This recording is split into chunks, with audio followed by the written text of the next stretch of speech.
its roots with thee, and the sun will always shine on the old Liberty tree. It's a tall old tree and a strong old tree, and we are the sons, yes, we are the sons of liberty. We all need to prepare ourselves. You might have the food, water, gold, and silver, but ask yourself, are you truly prepared? That's why you need to visit MaineMilitary.com. MaineMilitary.com carries everything you need. Gas masks, fire starter kits, high-capacity magazines, chemical suits, military surplus items, and much more. Do you own a firearm? MaineMilitary.com has a large selection of pistols and rifles suited for your needs. Are your local stores sold out of ammunition? Call or visit them today for prices on hard-to-find ammo and bulk ammo orders. You don't need to worry about having a military surplus store in your area because MaineMilitary.com is the only store you'll ever need, all from the comfort of your computer. Visit them online today at MaineMilitary.com. That's Maine, like the state, military.com. Join Mark and Don for Weapons Wednesday, where you'll learn how to use everything from your bare hands to your average AR-15. The 12-gauge autoloader. Sure. The 45 long slide. Yep. With laser sighting. You betcha. The Uzi 9mm. Yes, sir. Phased plasma rifle in a 40-watt range. What are you, crazy? Wrong. Okay, they'll talk about that too. So whatever question you have about whatever weapon you have, call Mark and Don on Weapons Wednesday. And remember, your mind is your first best weapon. Liberty's Guardian, Guns and Ammunition, a family-owned business located in the heart of Ohio's hunting country. Let us help you find the right shotgun or rifle for you.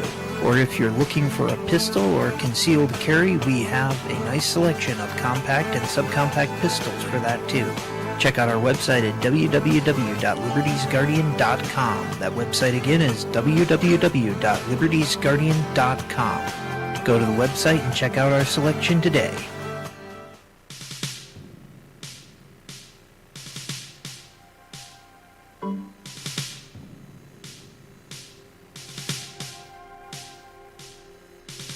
I had a dream the other night that, well, I didn't understand. A figure walked in through the mist with a flintlock in his hand. His clothes were torn and dirty as he stood there by my bed. He took off his three-cornered hat, and speaking low to me, he said, "We fought a revolution to secure our liberty. We wrote the Constitution as a shield from tyranny. For future generations, this legacy we gave. In this, the land of the free and home of the brave. The freedoms we secured for you, we hoped you'd always keep. But tyrants labored endlessly while your parents were asleep. Your freedom's gone, your courage lost, you're no more than a slave. In this, the land of the free and home of the brave. You buy permits to travel and permits to own a gun, permits to start a business or to build a place for one. On land that you believe you own, you pay a yearly rent, although you have no voice in saying how the money's spent. Your children must attend a school that doesn't educate, and your Christian values can't be taught according to the state. You read about the current news in a regulated press, and you pay a tax you do not owe to please the IRS. Your money is no longer made of silver nor of gold. You trade your wealth for paper, so your life can be controlled. You pay for crimes that make our nation turn from God and shame. You've taken Satan's number. You've traded in your name. You've given government control to those who do you harm so they could burn down churches and seize the family farm and keep our country deep in debt, put men of God in jail, harass your fellow countrymen while corrupted courts prevail. Your public servants don't uphold the solemn oaths they've sworn, and your daughters visit doctors so their children won't be born. Your leaders send artillery and guns to foreign shores and send your sons to slaughter fighting other people's wars. Can you regain the freedoms for which we fought and died? Or don't you have the courage or the faith to stand with pride? And are there no more values for which you'll fight to save? Or do you wish your children to live in fear and be a slave? O sons of the Republic, arise, take a stand, defend the Constitution, the supreme law of the land. preserve our great republic and each God-given right, and pray to God to keep the torch of freedom burning bright. As I awoke, he'd vanished in the mist from whence he came. His words were true. We are not free, but we have ourselves to blame. For even now as tyrants trample each God-given right, we only watch and tremble, too afraid to stand and fight. If he stood by your bedside in a dream while you were asleep and wondered what remains of the freedoms he'd fought to keep, what would be your answer if he called out from the grave, "Is this still the land of the free and home of the brave?" God bless you, and God bless this republic.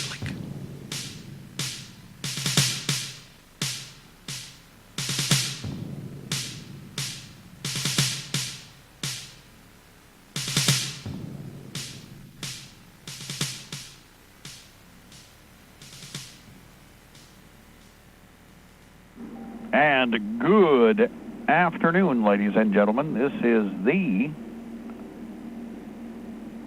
first hour of the afternoon Intelligence Report. I'm Mark Kornke. One day closer to victory for all of our brothers and sisters, both on and behind the lines in occupied territories, Southwest, East, Northeast, and Central.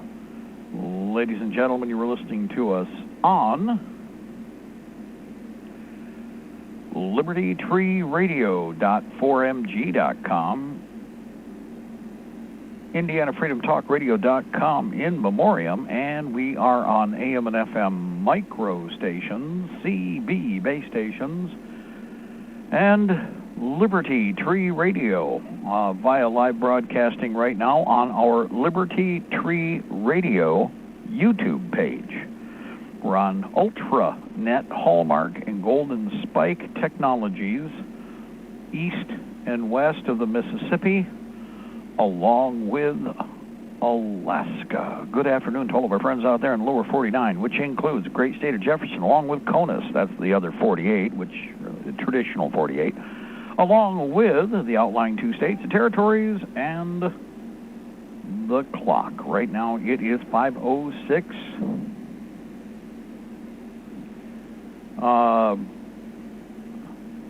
Oh, forgive me. Somebody just asked me a very specific question. I have to answer it. There we go. It's done.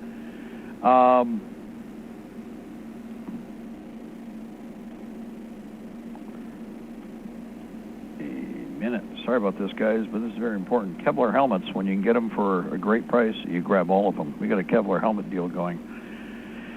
Anyway, it is 5:07 p.m. Eastern Standard Time. It is the 12th year of open Fabian Socialist and Soviet Socialist occupation of America with a K, 2020 Old Earth calendar, 2020 year of conflict.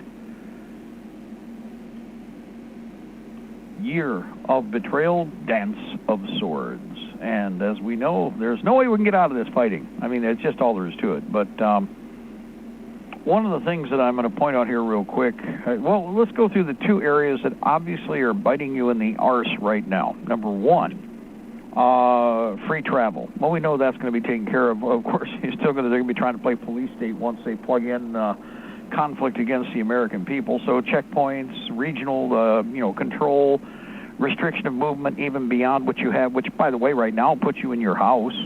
You're already under house arrest, so what the hell? I mean, after all, the old dumbass in the White House and the Dumases that are working for him that are all these fake-ass governors, working all for the globalists, are already got you in basically what is level 4 lockdown. It rotates and varies, but it's arbitrary and capricious based upon neurotic, sociopathic tendencies by hypochondriacs with a major dose of paranoia, okay? You got Crazy Town.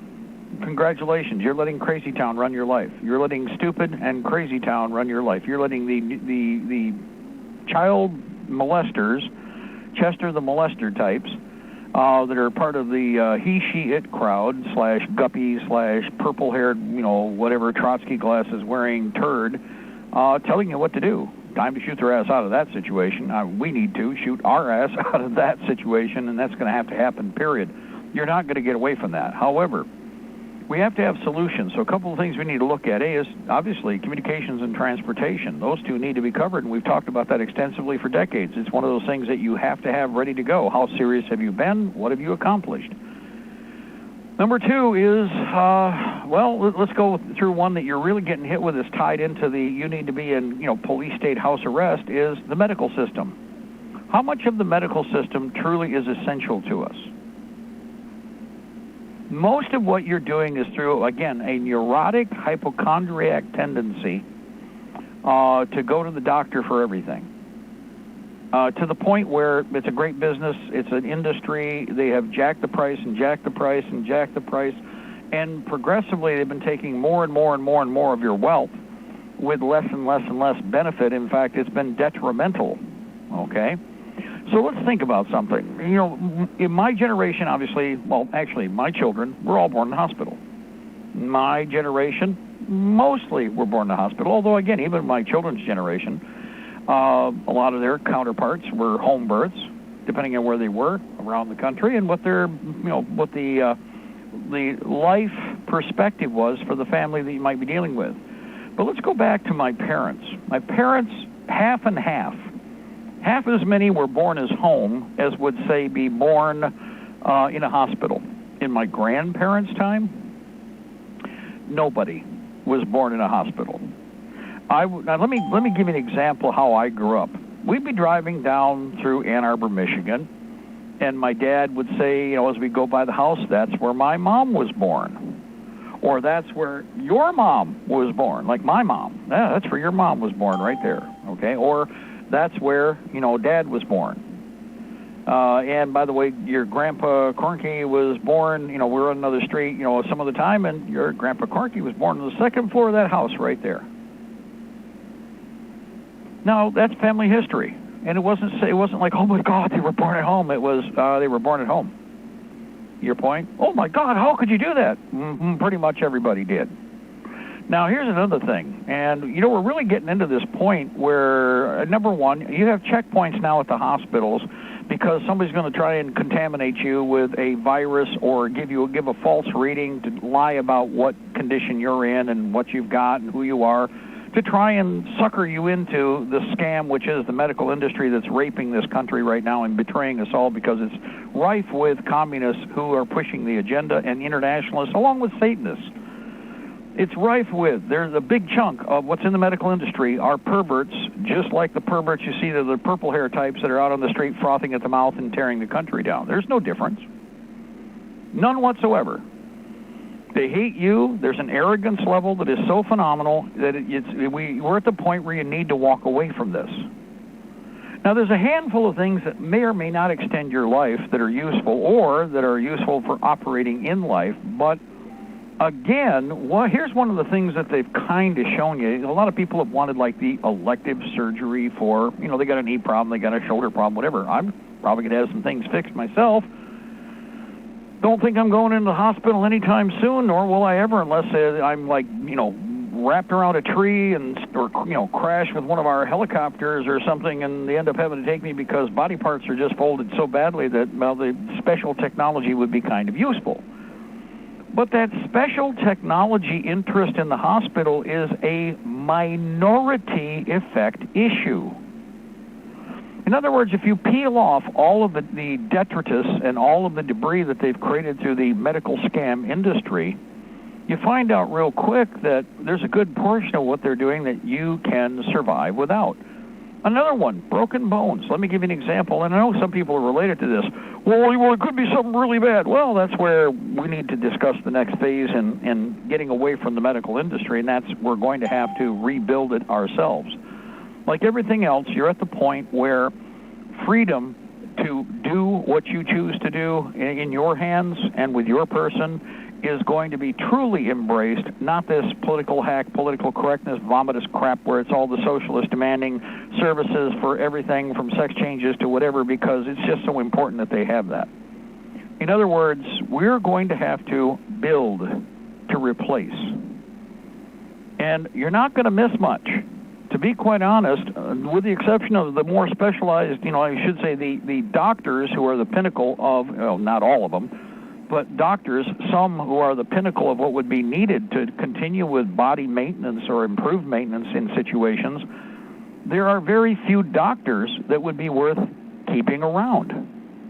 In the percentage, with reality setting in, a good chunk of them are virtually wheel spinners who in reality aren't even actually servicing patients anymore. They're servicing themselves, they're part of the bill system, but they're not performing any actual action with patients. Same is true with a lot of the nursing element, but that has mutated because of the nurses' aides and the nurses' aides' and the nurses' aides, and all the scams they've come up with to knock down the price on the operating end, but keep the price just as high on the billing end, if not higher on the billing end. So it's like all the rest of these things. We've reached the pinnacle of racketeerism and pocket padding that we possibly can withstand. And now the arrogance level of their feces stink, yours, your feces stink, theirs doesn't, is now the norm for all of these operations, from the cops to any one of these agencies or departments. They're fighting over also, by the way, who they're going to lord over. This is the only real contest right now with regard to the bloated, worthless bureaucracy we have.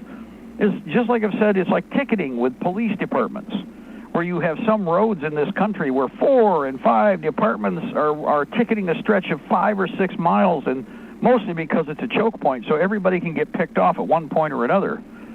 And it's not a matter of if they're going to revenue and tax you, it's just a matter of when they're going to arbitrarily decide that, well, you were going 2 miles over the speed limit. The same is true with regard to the rest of this sick, perverted bureaucracy that we need to shoot out of this country. You're not going to talk it out of this country. Look where they're going right now. You think you're going to have some kind of conversation with these creatures? And the medical is doing the same damn thing that everybody else. We got to have guys with guns. We're going to put guns to your head. Then you need to be shot yourself. The bureaucracy, every time you'll notice with all of these Fruit Loop communists, it's always the same solution. We need guns and checkpoints and wow, it's just like there's this cookie cutter result every step of the way, isn't there? Police state. We got healthcare issue. Police state. Education. Police state. Go right down the shopping list. Do you see any difference between the checkpoints at the schools because of the public fool system has become as insane as it is, with no discipline and no respect? Therefore, wow, what a surprise. Look at the product that you get and look at what it is. So what extremes do they have to go to? Because a bunch of the criminal brains out there have already figured out that, well, you know what, they can get away with anything. Blacks can do no wrong. Blacks can rape girls in the bathroom, and, well, we just need to understand them. Blacks can beat people from behind and beat them down on the ground, and we just need to understand them. And you don't think the criminal element doesn't see that stupidity and is playing it to the hilt? What do you think that Black Lives Matter scam is all about? We've seen all of this before. But it's tied right into the medical industry. They're using the same scam there.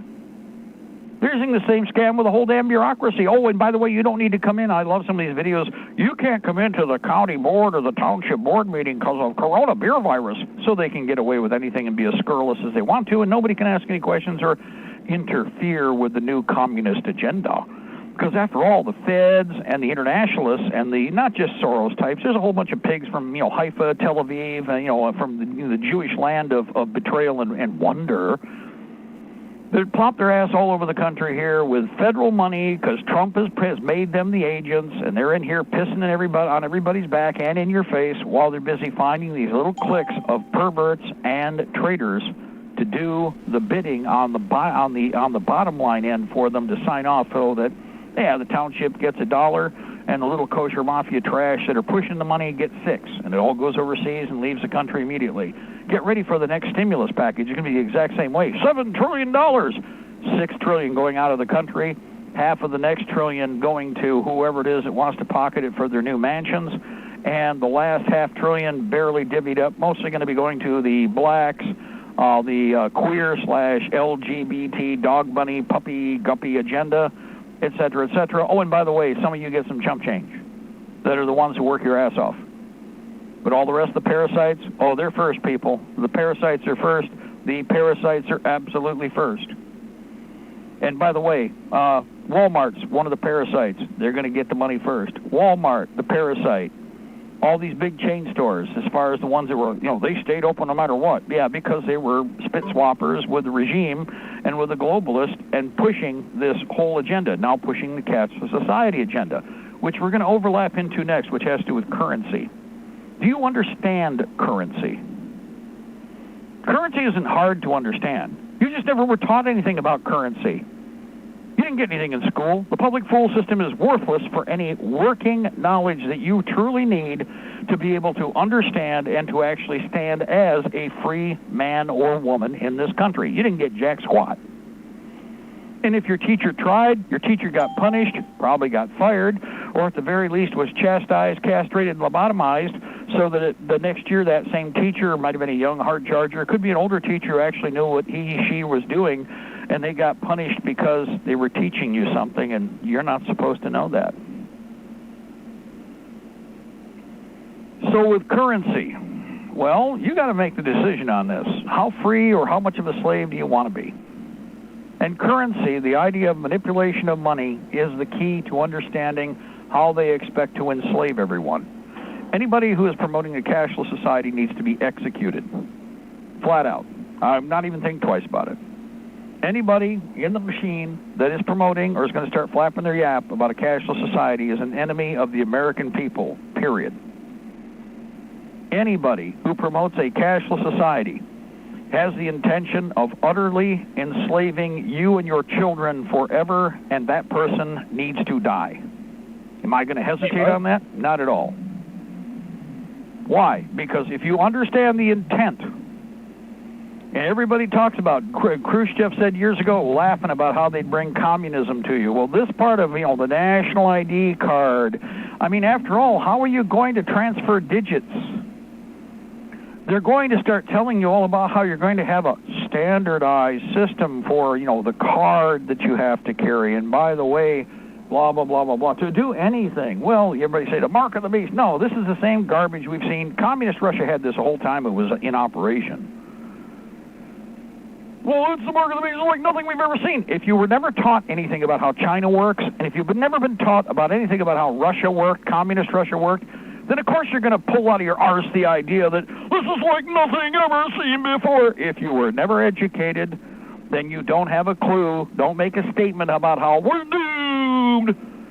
This has never been seen before. It must be out of Revelation. Blah, blah. No, wrong.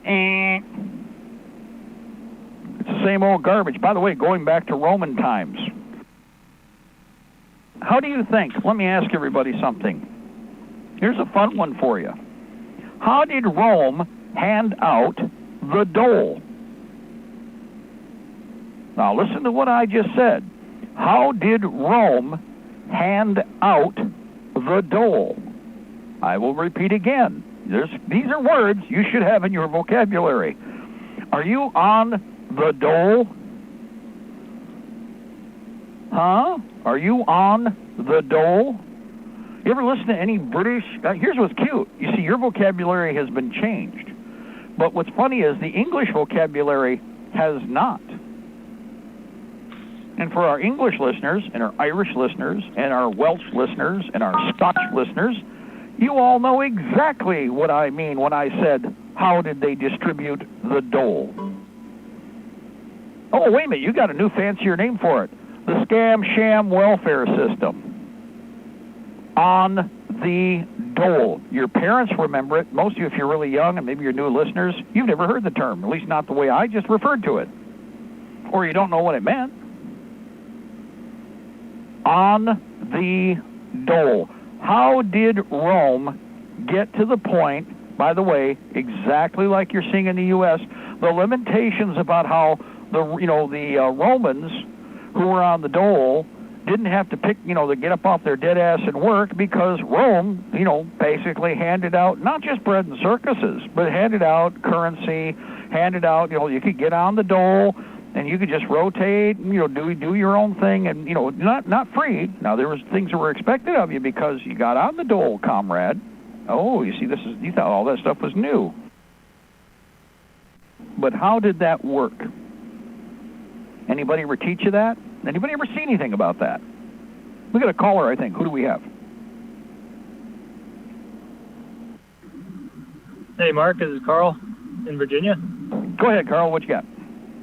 Hey, in your area, does it seem like violent crime is up exponentially, and not just the riots and protests, but actually just regular black-on-black crime, that kind of stuff, street thug things?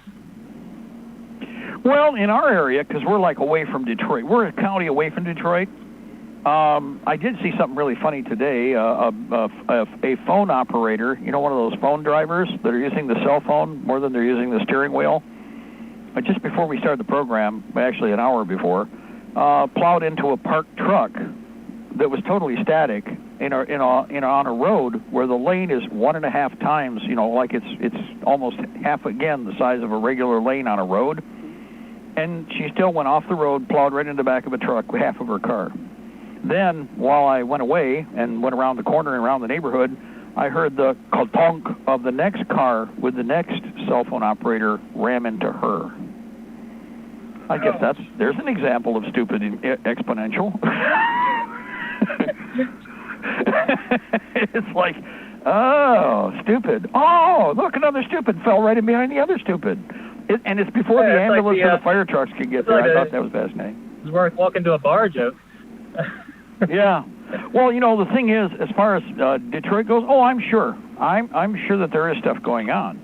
But, again, there's only so much that they're going to report, or there's so much that they're going to acknowledge because they can't let you know how bad it is. Example is Atlanta.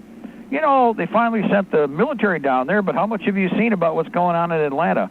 If you do a YouTube search or anywhere, they're pulling it as quick as you post stuff up because they want you to believe nothing's going on. Go down there and be a victim in Atlanta. Go to Atlanta. You need to go to Atlanta because Atlanta's just down south, and it's wonderful in its war zone. Yeah, but you don't need to know about that. You need to go down there and find out that it's a war zone accidentally and be a victim. Well, Mark, here in Richmond, Virginia, crime is up, probably 3 or 4 times what it used to be. It's back up to where it was back in the 90s, like in the early 90s when I was a little kid. You're talking about, 3 shootings a night, drive-bys, all that kind of stuff. And it's all black on black, too. And that's just what's reported. There's always stuff that happens that doesn't get reported. But it seems like really what's going on is on a national level. It's that whole broken window theory. Well, I think what's fascinating about this is it's everywhere, wherever they've told them it's the blacks can do no wrong. And sorry, guys, that's just how it works. It's the same thing that we saw in the 70s, in the late 60s and 70s. Once you got the riot thing going, and then they, of course, did the social engineering with the yappers from the public fool system and from the social engineering clique, they all caught on that they could get away with anything. Or at least in their mind. Now, the cops eventually are going to kick in and make a lot of business out of this. See, that's the part everybody, because either A, they're going to step back even more, and this is going to continue to escalate. And then the one thing that both the criminals and the cops are terrified of is that the population will say enough and get rid of the criminals. Now, as soon as everybody starts doing that, you're going to see everything get real peaceable real fast. Now, on one hand, you'll see the frothing at the mouth manipulators trying to get everybody to go to war. On the other hand, here's what's going to happen. The minions, all of a sudden, are going to disappear, realizing that they really do kind of have crosshairs on their backs or their heads or their crotch, and everybody is finished with them. The moment that starts, they'll disappear from the streets. They're like rats and cockroaches in that respect. In fact, the characteristics of rats, cockroaches, and the criminal mind are pretty much identical. They'll be out there in force when they figure they can, get away with anything, carry everything away, and do whatever they want. The moment that everybody, and I mean everybody, just has to tell the cops, we got to investigate this. You get out of here. You didn't show up for the call. You told me you couldn't show up. I defended myself. One of the Peckerwoods that got shot got down the street, and he called the cops. Homie Fry, we were breaking into this people's house, and they shot 4 of my 5 friends. Oh, my God, they shot 4 of my 5. All we were doing is we had guns and clubs, and we were going to kill them, and they terrified us back. How dare they? How dare they? And if you don't think that isn't the kind of crap that goes on, it is. Dad, real quick. The subject that you're talking about, and this is replay. Remember, we've had Black Lives Matter before, going back, I think, to 2014, but there was a documentary done around 2016. It has colorful language, but it was put out by Blacks Against Black Lives Matter, and they explain why they're against it. It's cut up into several parts on YouTube. I just pinned it on the Intelligence Report Discord channel. It's pinned to the top. I warn everybody, if you're going to watch it, they don't hold their language back. They start some of them are more cordial than others. But this is from 2016. You still have people out there in their community that feel this way now. You know, it's like Black Lives should matter when black people care about, other black people killing black people. Is pretty much the gist of it. Although because it's out of Chicago, it is very anti-gun. It was one of those things Samuel Jackson was involved with, and it's an anti-gun piece. Not everybody in there agrees with him, though, because there are a couple of people talking about, it's like, we need firearms, we need our Second Amendment to deal with these other people in our community, It's like, we can go to the cops and, be snitches and snitch on people, but in the end, basically, we got to watch our own back. That's the opinion of some people. The other people are like, we need more cops, and we need to be snitches to go after these people selling drugs and everything in our community. They acknowledge that the problem is there. The mainstream media doesn't like to acknowledge that these people know that the problem is there in their community and that there is a section of their community that is trying to clean it up. They don't get any support. It's when something happens, like with the cop accidentally killing the guy or purposely killing the guy. I don't give the cop the benefit of the doubt. I think he purposely killed the guy. You know my opinion on that one, Dad. Well, one of the problems here with all of what we're watching, like I said, Richmond, Detroit may be having problems, but I'm going to tell you guys, Detroit is like Cleveland. They got a gem. Okay, everybody, the blacks got what they wanted. The whites need to let us move in and take over. So they moved in and they took over. Then we had the crack wars and all the other fun stuff, black on black. They burned the neighborhoods that had 60 or 80 houses to the ground, to the point where most of the neighborhoods have 2 houses left in Detroit. Not all, but most. Mansions and beautiful 3-story Victorians that were it had been kept up by evil white people for, 100 years. Well, once they drove the white people out, because the evil white people are just keeping them down, and they got that, and they burned the businesses out, and they stole everything they could from the businesses, and the businesses didn't rebuild, and they left. Well, the blacks have Detroit.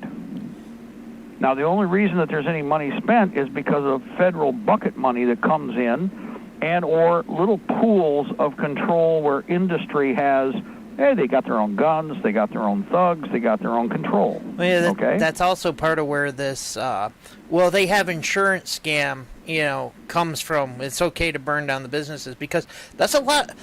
Growing up in Michigan, that's what we always heard about. It's like, somebody burned down a place, they're getting insurance from it. Oh, but it was insurance fraud because, or Hebrew lightning, in Detroit. It's constantly happening in these communities because they're conditioned, that, hey, we can do this and get our money back. Of course, that doesn't work for you all the time, especially if you're not one of the chosen. But people try. Well, and again, here's the problem we have right now, is you have Detroit, in reality, should be booming. Let me point something out about Detroit and Cleveland. I want you to go look on a map, people. I want you to go look on the map. Where's Cleveland? And I want you to go look at the map of where's Detroit. Now, does everybody understand that unlike, let's say, Pontiac, Michigan, or Lansing, or Grand Rapids, although Grand Rapids has the same advantage, because all it has to do is go a little bit to the west, and it's on the coast of Michigan. key word is coast. You have two major industrial metropolitan areas that are so cluster-screwed, that are so mismanaged, that have total access to the globe. There's no difference between the porting facility of Detroit and the docking facility of Detroit, the docking facility of, say, Cleveland. What else would be? Buffalo would be another one. And yet there's absolute total mismanagement of the infrastructure on the ground. Intentional, it's been allowed. Otherwise, those two facilities could match or could easily compete against any other Atlantic or Pacific coastal facilities. And by the way, in the past, they did. We have total international access to the Great Lakes. We should have total shipping access. I mean, we already have foreign ships come in and rape this place. We got foreign ships. That's why we got the zebra mussel. Anybody remember that? Zebra mussel is not natural to Michigan. Oh, but by the way, those dams that fell in Michigan are because the Attorney General and the governor told them not to. In fact, they put an injunction to prevent the operators from running the dams the way they were supposed to. That was not the fault of the dam operator. It was the fault of this government that is in power right now. But those zebra mussels you hear about, those came in the bilges of international freighters who were not supposed to dump their bilges in the Great Lakes, but they did. You want to know why they did that? They would dump everything out, and they would fill it up with Great Lake fresh water and take it back overseas, and they'd sell the fresh water in the bilge. You know what that's like? Yeah, I know exactly what it's like. They would sell the fresh water overseas from the Great Lakes from the bilges. And they still do it, I'm sure. I guarantee, I am sure they do it, and everybody is turning a blind eye to it. On the other hand, though, all of these mismanaged black-run communities that are really Jewish-run. When you see black-run, it's Jewish-run. If you do not understand that, blacks are not running these communities. The Jewish parasite behind them is the one who's sucking all the gravy in from the federal money, from the state operations, and intentionally mismanaging so that they can drive all of the Goy competition down that would operate in the stricken area where the black management systems, read that, front dummies for the Jewish mob, operate. Toledo is no different. Toledo's in the same boat. Toledo, in fact, we fought a war, like we've said many times. There's a big running joke about that, but we fought a war over Toledo, Michigan and Ohio. I've always mentioned that. Nobody else does. And what do they look like? What do they do? How much money passes through there? Do you see container ships dropping off? Do you see container landing points? There should be, deep inside the United States, container landing points with quarantine stations, the whole 9 yards. In fact, the processing station would be at the mouth of the St. Lawrence. And rather than trucking stuff all over the place, why is it that we don't see massive container drops in Chicago or in not Traverse City, because that's nothing anymore, but Detroit or Cleveland, and not just going in, but also going out? This is intentional betrayal and intentional mismanagement. We can't really do anything about that right now. In fact, it'll be one of the ways they also bring foreign assets in and already have, but we're not supposed to know about it. We've been keeping an eye on the docks. A lot of the UN garbage that came in by surface freight container, dropped off surreptitiously to locations we're not supposed to know about. But wait, all of our people run the lakes and the access points. And they're employees of the companies that have to, or government elements that have to manage the Great Lake, surface fleet operations. So we know everything that's coming and going here, and yeah, we do know about what they've shipped in. But on the other hand, total intentional mismanagement across the board of what literally is a gemstone, people. So that tells you right now, we get rid of them and we get on with business. You do understand that if we do that, we got ourselves one hell of an operation here that we can really make work and cut the Chinese out and cut the Israelis out and cut all these foreigners out and make 100% American. Run by Americans only, which is what it should be. And the only reason that any of these operations are not viable is because of intentional betrayal by government personnel who need to be gone from our government. Just as the bureaucracy needs to be gone from our country. That's where we are. That's why we're in the situation we're in. Now, again, I wanted to touch on, well, we're all hold on here. We actually at 5:38. We got a little bit of time.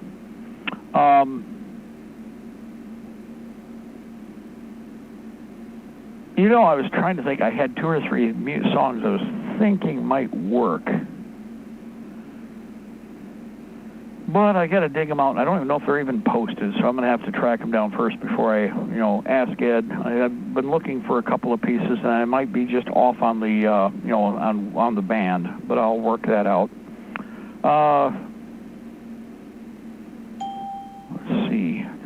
There was one other thing here on the currency. Another thing. I've seen all the ads on gold. They're really, you need to buy gold. Well, yes, you do need gold, and if you've got it, don't get rid of it. I know that's tough because everybody's been in a bad situation, a bad straits, but don't dump any of your gold right now. Hang on to it. We're going to need it. We have throw weight that is virtually vast. If you look at all the Americans who've invested in gold, you do realize that we have a gold reserve at the tactical level, in other words, out amongst the population, that is as great as whatever pitiful gold reserve is left to the American American government, the government of the United States. Since the Oi boys / the Jewish mob have ripped off and stolen all of that they can, of course, gold is worthless, but they take all the gold that they can find. Why is that? If gold is worthless, why do the Jewish bankers why do all these shyster bankers always grab the gold? You want to explain that to me? If gold is worthless, why do they grab every pound and every ounce and every sliver they can steal from you? And from every country out there. But you're not supposed to answer that one. How could I?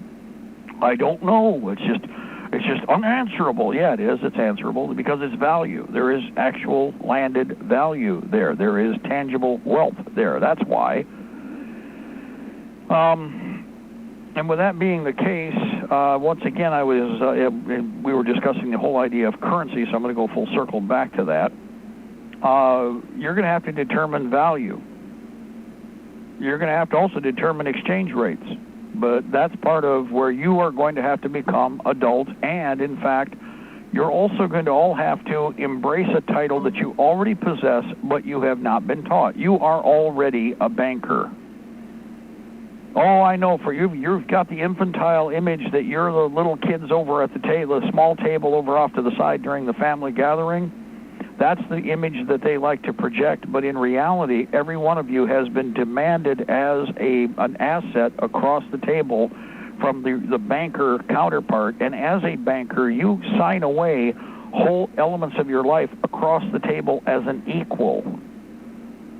This is something you're not supposed to know. You are an equal to the bankers. You are a person who simply can tell them what to do. Well, that's not true, because I'm blah, blah, blah. It's like, yeah, whatever. Your public fool system didn't explain this to you because they want you to continue to be a plebe / property of the state / a slave. But fact of the matter is that, and again, this is something that nobody wants to understand. You're first made a banker nowadays by your parents, and this is really weird, but this is how it works.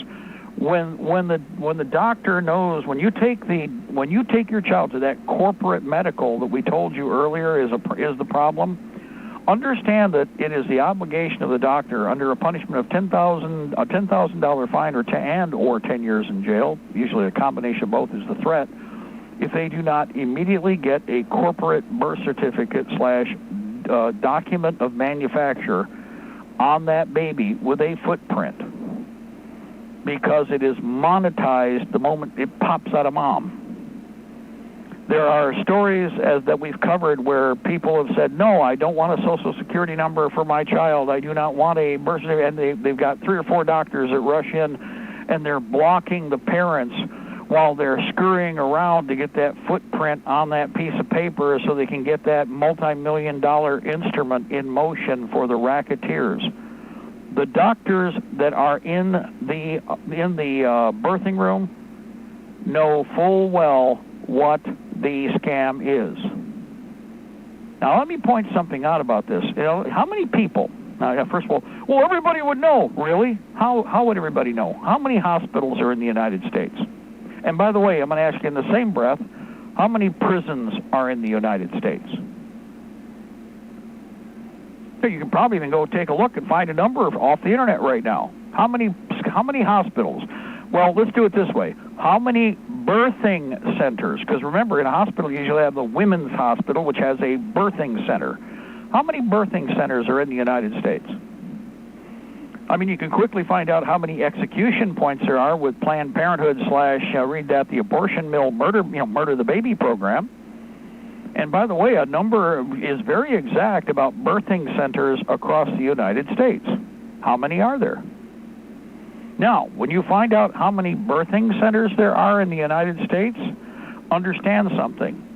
In each one of those birthing centers, there is probably only one person who is Masonic-oriented, probably a Satanist, certainly, again, an elitist. The attitude, their feces doesn't stink, yours does.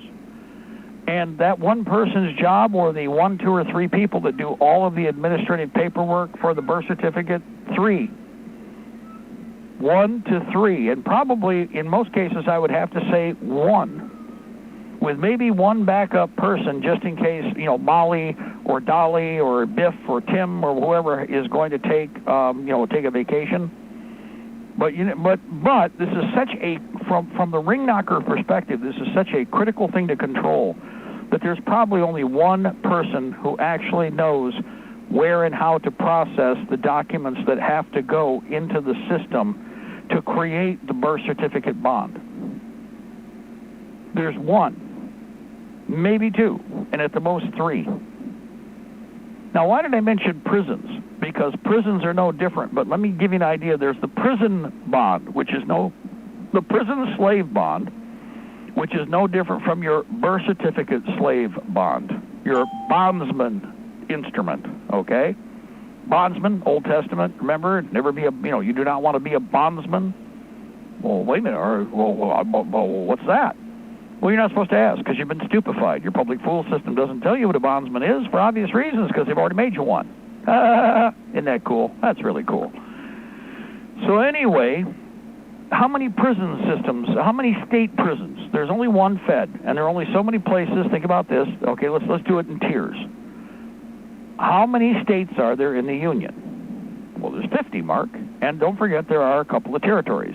Yes, but usually the territories actually have their prison system attached to one of the states. However, I haven't looked. Puerto Rico may be different, and certainly the islands out in the Pacific may be different right now. Guam is most likely the center for wherever they're processing for prisoners is there. So how many does that make? There's only 50 states, which means that in each state, there is only one processing point for the whole state. If there's 53 prisons in Michigan, okay, there's still only one processing point where a prison bond is generated, and only 1 or 2, at the most 3 people get to see and understand that slaver bond is being made. So you do the math here in Michigan and across the country. What would it be then? If there's only one person, there's only 52 people. Got to remember territories. If it's more sophisticated, there's no more than 100 people that actually, and again, who would you put in those positions? Would you put some Johnny-come-lately like Mark Crazy Cornky? Or would you put a ring-knocking, spit-swapping, ball-worshipping, Maloch-worshipping Cthulhuist who, has sex with Satan every night? You know who they'd put there. They'd put a ring-knocker there. Male or female, wouldn't make any difference. And their job is to protect the racket. So the 50 or the 100 or the 150 at the state-level prisons, those racketeers just by themselves are a very, very, very, very, very small pack of a 300 million person population. Now, how many birthing centers did you find out there? Oh, there aren't that many, are there? I mean, you'd think there's 50 states and 2 territories, right? 2 territory blocks. How many birthing centers are there? Now, understand that for the birth certificate scam, to whatever degree they understand it, how hard is it to find the 1,000, 2,000, 3,000, 5,000 people that they need for that racket? Now remember that the people who do it have to be rock solid core, because they can't tell the rest of you peasants. They are disciplined enough not to tell the rest of you peasants what they're doing. In fact, they've already been told their feces doesn't stink, yours does. You're the ignorant, unwashed, unclean goy who don't have a clue about what's going on, except I'm explaining it to you step by step so that maybe you do understand. So only a few thousands, we'll go high. Let's go 5,000 people process and participate in creating the slaver bonds on your children in the birthing centers in every hospital. Think about that. Out of 300 million people, you do the math. What's that out of how many per thousand are there that you could go to and actually challenge? Or we should have heard about this. Really? Would you put just any Johnny-come-lately, Mark Crazy Corky in there? Or would you put one of the chosen in there? One of the dark ones. Maybe it's a baby raper. Maybe it's, again, one of the other sodomites. Take your pick. Whichever one it is going to be someone who's going to be devout to the Legion. And they ain't good people. They're wicked people. They got to have a wicked person in there. They can't get it done. Just that simple. So you do the math on this one. You figure it out. Once you do that, now understand when everybody says, well, they process it. Yeah, and it's not hard to do. And, of course, then it goes off into the machine for the corporation of the United States. Do not confuse that with the constitutional, element of these United States. That's 2 different elements, 2 different machines, 2 different groups of people, 2 different worlds. Think about it. Now, that's the instrument, the mechanism that they're operating right now. There's a couple things we've done in the past. When we're talking about currency, understanding how money operates, there's what their money is operating on. It's operating on a slave system. If you want to talk about a slave system, see, Black Lives Matter is telling you all about how the po-homie, they just want to be, I want bigger welfare check, I want everything for free, you're going to give me reparations, and then Homie Fry is going to get a Lincoln Continental or get the latest Beamer or Saab or whatever, and then squander the money. Dope will be flowing quite nicely, et cetera, fill in the blank, okay? But they don't care as long as it's free. As long as you're the one providing and they don't have to get up their dead ass to do anything. In fact, preferably, they're going to have their foot on your dead ass, literally dead. So, once they've got this whole system in place, again, how hard is it to tear it down? Well, there's a couple of things that have already been happening. I think we've already affected it. I believe that the reason that the illegals have been allowed to flood in is because of the number of people, which doesn't have to be even the majority, but a big chunk of the people that really are up to speed have pulled their Social Security bonds, have pulled their prisoner bonds, or have pulled their birth certificate bonds. It doesn't take that many for the machine to have a bunch of broken teeth in a gear. And that's something that they can't acknowledge, not even going to talk about. If they did, other people would go, well, wait a minute, how could just that number of people affect the system? Well, if it's not a small number, but a significant number, virtually hundreds of millions, if not, well, wait a minute, billions, if not headed towards $1 trillion worth of base capital scam would be pulled from the machine. And that's something that terrifies them to no end. It is a giant with feet of clay that can be easily destroyed, provided the people themselves understand they've got nothing to lose and so much to gain by getting rid of these creatures. And it is time to get rid of them, because this scam goes into the depths of time. We stopped this with the advent of the American War for Independence. The reason the shyster bankers, the reason that the globalists, the reason that the monarchists hate us is because this country totally scrubbed that system. And you're not supposed to know about this. It's why they hate you. It's why the vendetta for the Jewish mob is so deep, and why they want to murder you physically, and they want to take your mind, but as one guy said quite aptly, they also want to take your soul. Now, if you understand that part of the battle you're in, and you get into the proper mindset, we can beat the living snot out and mop the floor with them. Again, they're a giant with feet of clay, and they're not even much of a giant. They're mostly just puffed up in their own bravura and excrement. With regard to currency, and when I said you set the value, this is exactly what happened after the Depression hit. In the fall of 1929, the collapse came.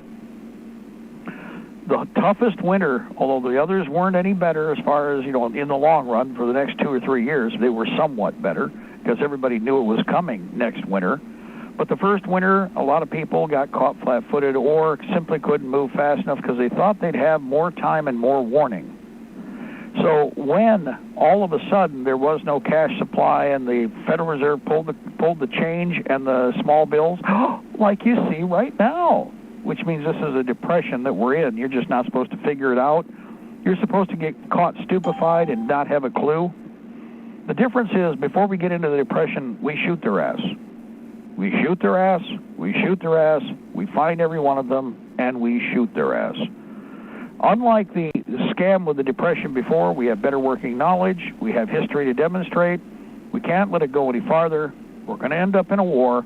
If we're going to fight a war, we fight a war to win. We're in a competition. And in that competition, we have no choice to be the best we possibly can be, and all of you need to be part of that.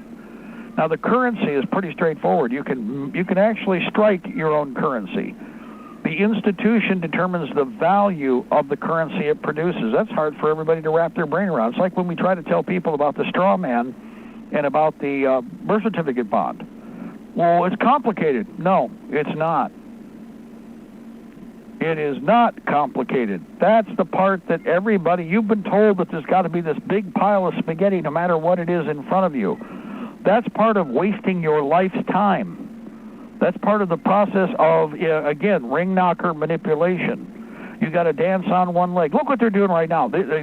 Everything about the corona beer virus is the epitome of the scam to get you to do garbage that's totally irrelevant. You can have a wedding party, but if you have more than 100 people, nobody can serve the food, or the person who was there to serve the food can't serve it. We just ran into this. There's a guy in Michigan here with all this goofy crap that they pulled out of their arse with the communists we have in Lansing. It's totally arbitrary. Example, you can have a wedding, but you have to have a caterer. And if you have a caterer, the caterer is the only person who's going to touch the food. In other words, they set the food up, one person serves all the people.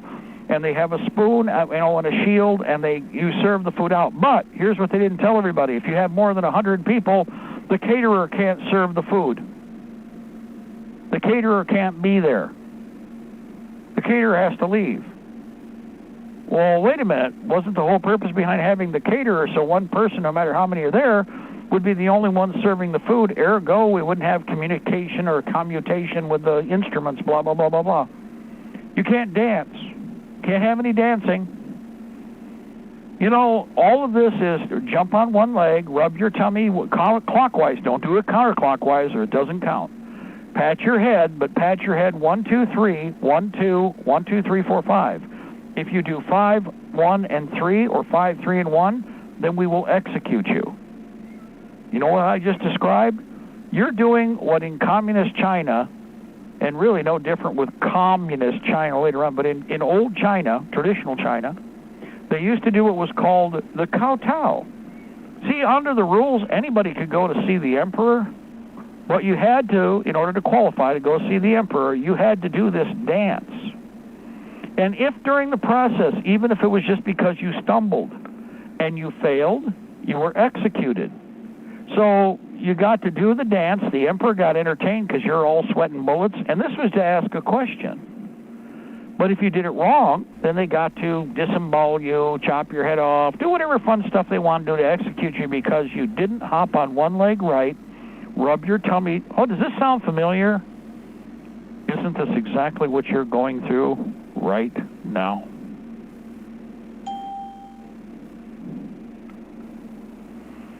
Now, money, you're going to determine the value. But again, also there has to be uniform weights and measures. If you go read the Constitution, the original, go read the Declaration of Independence, go read the Bill of Rights.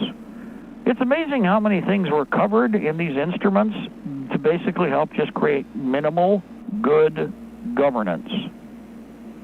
We have an excellent form of government, but the turds and the excrement and the filth that we've allowed to settle into positions of authority refuse to use it because those wholesome forms of government are contrary to the wicked and evil ways of these Satan, Shaitan, Cthulhu, Moloch, and Baal worshippers that we are dealing with. Now, weights and measures. An ounce of silver is an ounce of silver. An ounce of gold is an ounce of gold. An established fixed value is determined by the treasurer. Right now, we do not have our instruments and our form of government implementing sound administrative and business sense in America. In fact, it is totally contrary to those words. Ergo, the present regime is an enemy of the American people, who, by the way, has created BLM, Antifa, the Kill All the White People program, and it's by the same shyster bankers who are trying to ensure that you demand to surrender your freedoms, to surrender your personal property, to actually sell your birthright for a bowl of beans.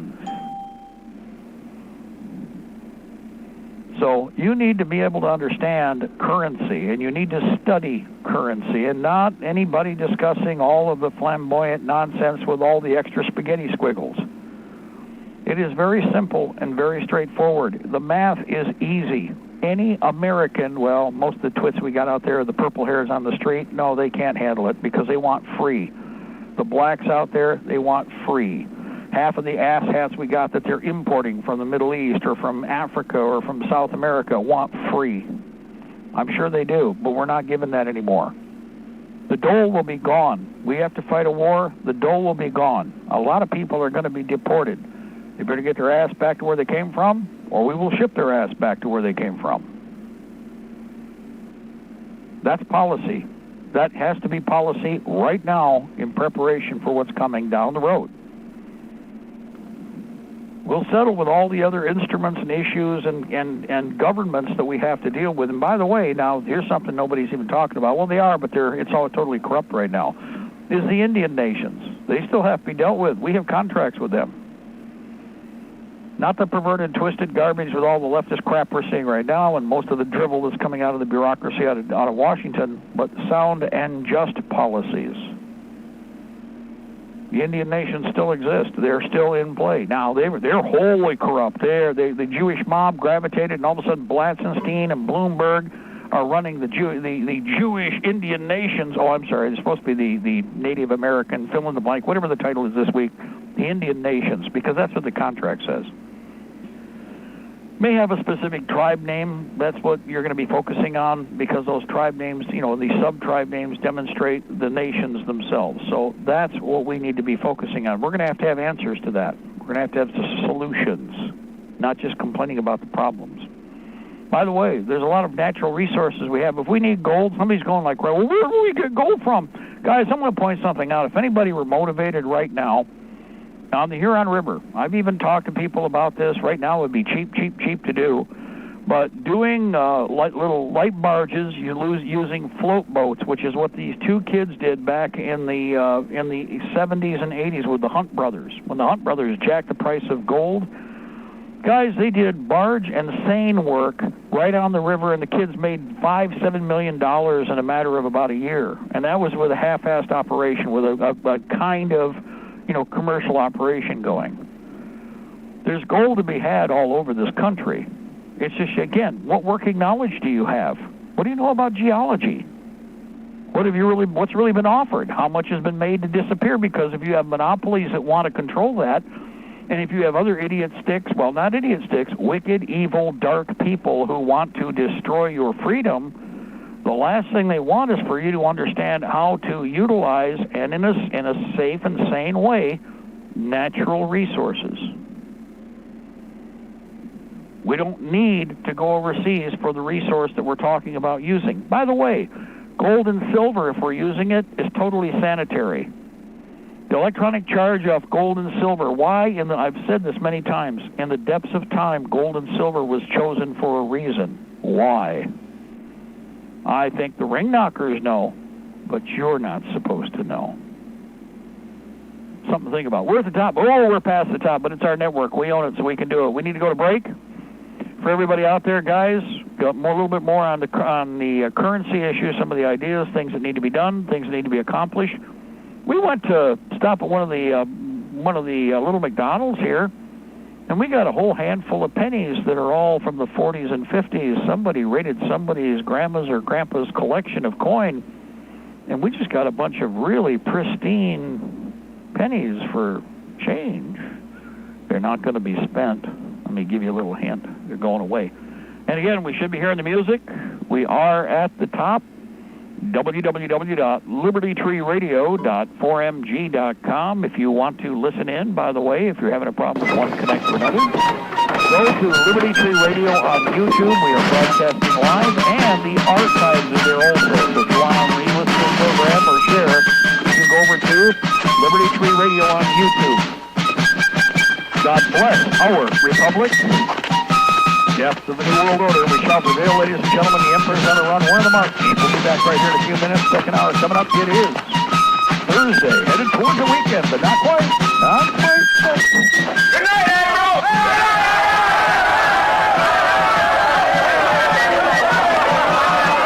Plant the seed in our homeland, boys. Let it grow where all can see. Feed it with our devotion, boys. Call it the Liberty Tree. It's a tall old tree and a strong old tree. And we are the sons, yes, we are the sons of liberty. Save it from the storm, boys. Water down its roots with tea. And the sun will always shine on the old Liberty Tree. It's a tall old tree and a strong old tree.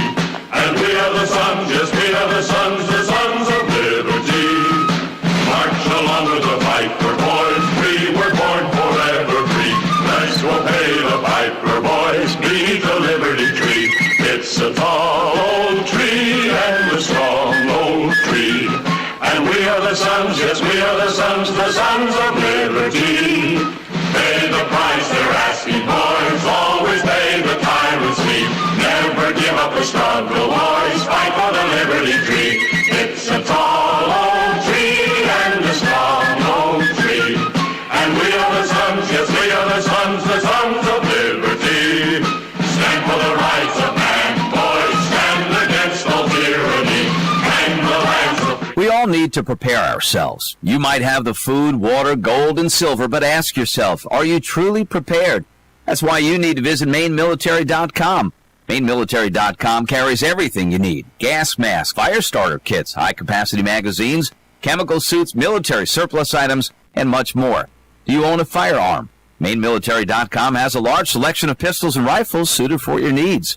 Are your local stores sold out of ammunition? Call or visit them today for prices on hard-to-find ammo and bulk ammo orders. You don't need to worry about having a military surplus store in your area because MaineMilitary.com is the only store you'll ever need, all from the comfort of your computer.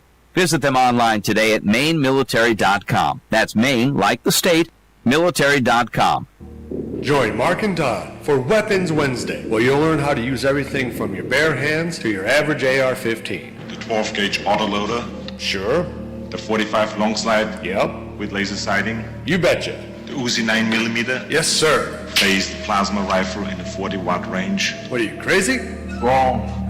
Okay. They'll talk about that too. So whatever question you have about whatever weapon you have, call Mark and Don on Weapons Wednesday. And remember, your mind is your first best weapon. Liberty's Guardian, Guns and Ammunition, a family-owned business located in the heart of Ohio's hunting country. Let us help you find the right shotgun or rifle for you. Or if you're looking for a pistol or concealed carry, we have a nice selection of compact and subcompact pistols for that too. Check out our website at www.libertiesguardian.com. That website again is www.libertiesguardian.com. Go to the website and check out our selection today.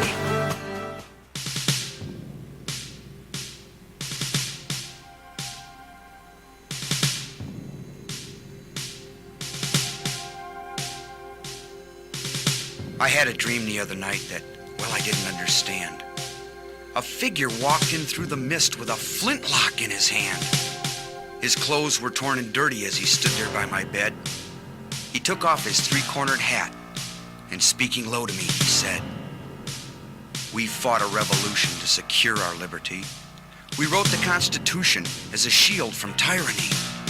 For future generations, this legacy we gave. In this, the land of the free and home of the brave. The freedoms we secured for you, we'd hoped you'd always keep. But tyrants labored endlessly while your parents were asleep. Your freedom's gone, your courage lost, you're no more than a slave. In this, the land of the free and home of the brave. You buy permits to travel and permits to own a gun, permits to start a business or to build a place for one.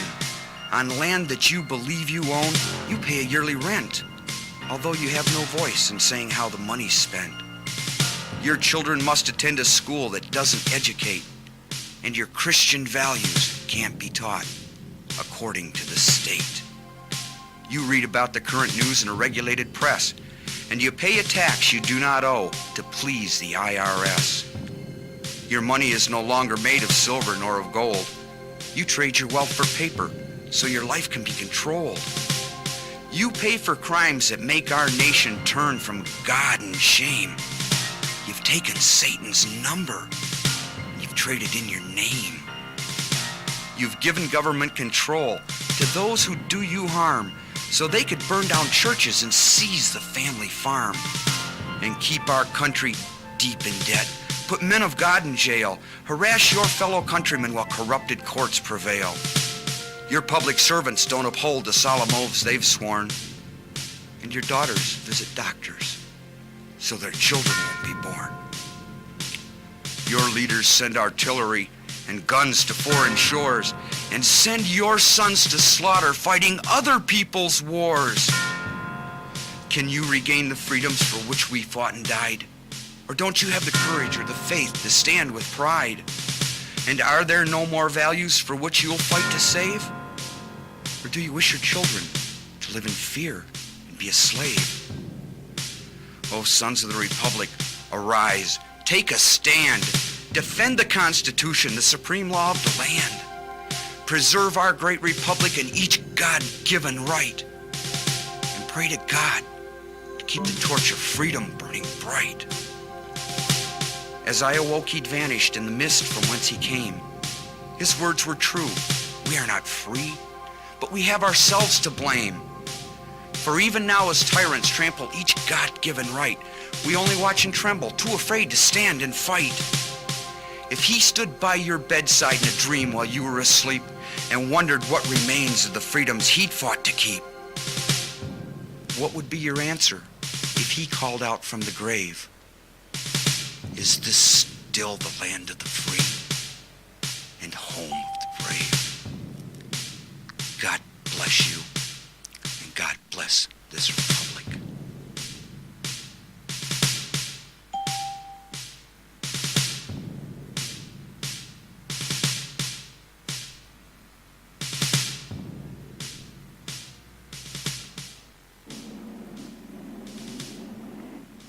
Learn from the mistakes of others. You won't live long enough to make them all yourself. Good afternoon, ladies and gentlemen. This is the second hour of the afternoon intelligence report. I'm Mark Kernke.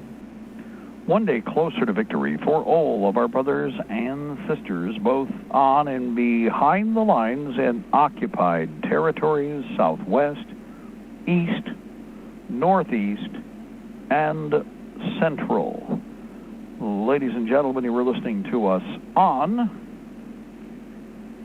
Libertytreeradio.4mg.com, AM and FM micro stations, AM and FM conventional stations, and CB base stations, along with YouTube on Liberty Tree Radio channel, on Liberty Tree Radio. If you go to Liberty Tree Radio, you can listen in live, and we have our archives posted at the Liberty Tree Radio page.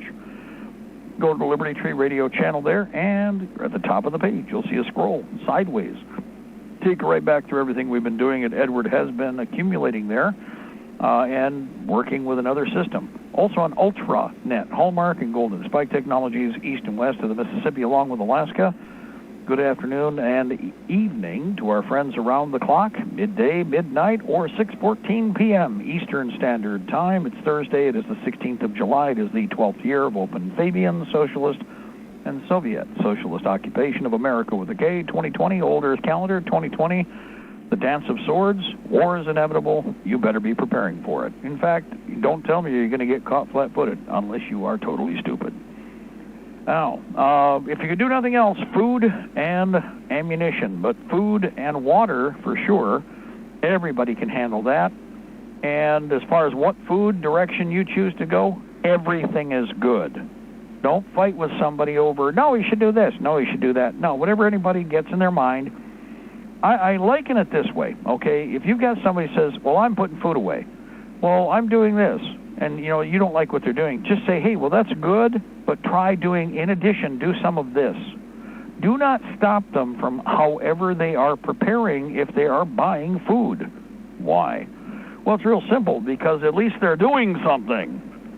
And since they already have a program, and they've established that program, and they're following through on that program, then keep them on track, but help them and add more train cars to the train. Chicka, chicka, chicka, chicka, chicka, chicka, chicka, chicka, chicka. See how that works? Guys, there's no arguments that are going to be viable on our side right now, back and forth like between guns. It's irrelevant. Whatever gun you have, if you show up, I'm going to tell you right now, a lot of people with $3,000 and $5,000 guns aren't going to be found when the time comes. Their ass will be over in the shadow, or they'll be hiding under a rock, and they'll be yucking about how you're all taking the hit, and they're all off to the side, and they're not doing anything until they get snagged and attacked. And they're isolated and on their own or whatever, and then all of a sudden it'll be, why didn't you come and help me? Oh, look at what you know, this is horrible, blah, blah, blah. We've seen it before, okay? Expect it. Now, the ones that aren't as pretty are usually the people that will show up. I've watched this for years. I've had people go, well, you know, that guy's not a blah, blah, blah, fill in the blank, go right down to, you know, overweight, not as articulate, he doesn't look like he's had a college education, or he doesn't look like he's had this, or he doesn't, or she doesn't have that. But you know what's funny? That person who's usually doing the yapping is a person who will be gone. You can't find the moment anything even gets semi-serious.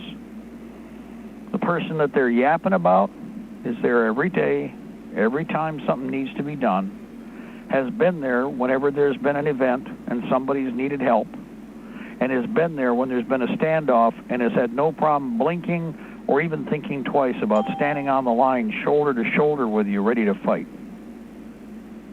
Personal experience. I've seen all these Johnny Jet jocks unask the AO and disappear so quick. It's like Larry Pratt from Gun Owners America said, years ago. It's in our archives. Yeah, you're standing there, and as soon as anything gets serious, all of a sudden you feel the air rush left or right of you with these Republicans. And when you turn, they're gone. You look back behind you, and all you see are the bottom of tennis shoes and elbows pumping as they're running through the grass and the brush, heading for the rear to hide under the bed. That's what Republican rats are good for as far as the political hacks go. Or for that matter, a lot of these characters, it's like, well, understand their limitations. Whatever they'll do for however long they do it creates more pickle smoke and confusion. When the time comes, don't count on them. You'll be doing just fine if you do that. And when everything goes the way it goes, you'll know who it is that you can actually figure on being there on the line. Now, when everything's done and we win, all these characters will be hiding under the bed. Will be, oh, you were there every step of the, oh, yeah. They'll be making up BS stories left, right, up, and down. After we win, if they're still alive, if they didn't get burned down in the houses or where the beds were that they were hiding under, or whatever they were, sneaky peeting off to. Okay, just that simple. Another thing about the situation we're in right now is, again, pay attention. Anybody that's really doing the hyper crazy, goofy, stupid stuff with the, the coronavirus, photograph them. Make sure, especially if they're doing the bug-eyed or the mouthy thing, document them, record all of them, and make sure you've got a file. Because down the road, they're the ones you're going to find doing the monkey poke, backstabbing routine, the whole 9 yards. Not an if, just a when. Just that simple, okay?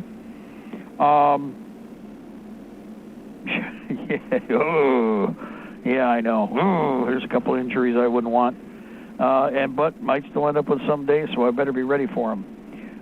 We are doing a whole bunch of supply and support work right now with medical because of what was brought up a couple days ago, and it is becoming far too obvious. Now that we're doing a survey, and I've done several computer conversations with a couple of the owners, trying to do volume pallet purchases, and it's been acknowledged that just isn't going to happen.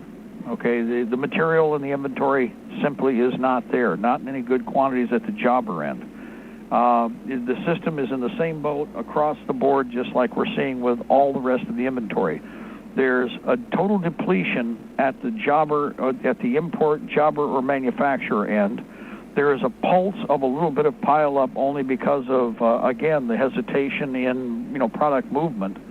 But at the user end, it's catch as catch can, for retail. And in many cases, it's twofold. Number one, where the stuff is where people need it, want it, and can afford it, or have the money for it, it's going. At the other end, the companies are not buying more because nobody has the money to purchase, or nobody is looking to purchase now that the prices are seeing. And so the inventory is locked. Not going to buy more from that what little pile there is behind the curtain if they're not moving what they have on the shelf. It's just simply not going to happen. So that's the two parts of the formula everybody forgets. As long as, like I said, it's like ammunition, okay? If you have a 6.5 Creedmoor, okay, we've discussed this many, many, many, many times. If you have a 6.5 Creedmoor, you should have been buying ammunition every week a little bit to clear off a shelf. In fact, the best thing you could do is clear off the shelf at your favorite watering hole for ammunition, is pick one load where you can see maybe they got 3 or 4 boxes, and you ask them, you got any more of that? No, if I do, I got to order it. You specifically buy the 3 or 4 boxes of that particular load and get it off the shelf, because then the retail component is going to break down and purchase more, hopefully. Right now, it is a selling market. It's a seller's market. So, yes, a lot of stuff that normally they wouldn't even buy is being purchased and put on the shelf because the other stuff that everybody normally buys isn't available. Like I said, number 5 shot. Okay, how often do you see number 5 shot? Number 6 shot used to be really common. Trying to find good quantity of that? Well, right now you can. You want to know why? Because from the jobber end to the retail end, they started picking whatever else off the shelf they could. It used to be you would have a deep larder. If this country were wealthy, we would. They have a deep larder.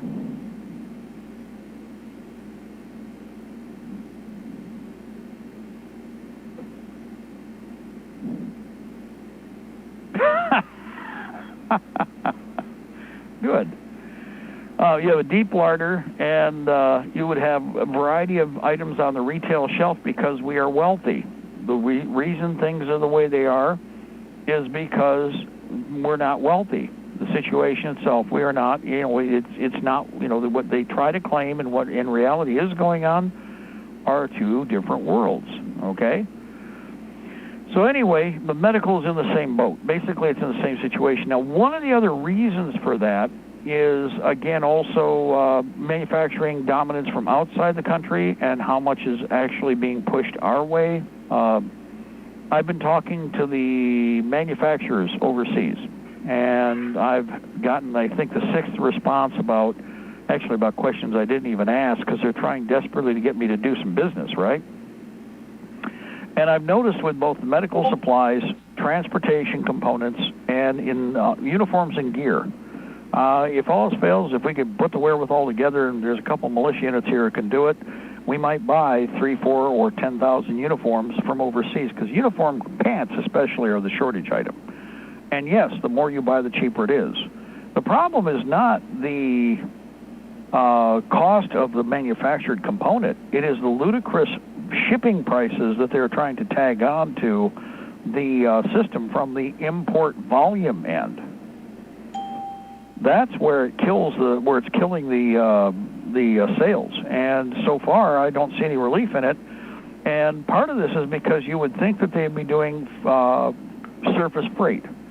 But apparently they have some, again, we see this with the retail or semi-retail. They've been doing this already. That's how you're getting Wish. Wish is coming right from the factory, getting dumped on, whatever bulk shipping they've got. It's coming over here and it's dropping in your lap in a really great period of time. That's intentional as part of the economic warfare that they're waging against America.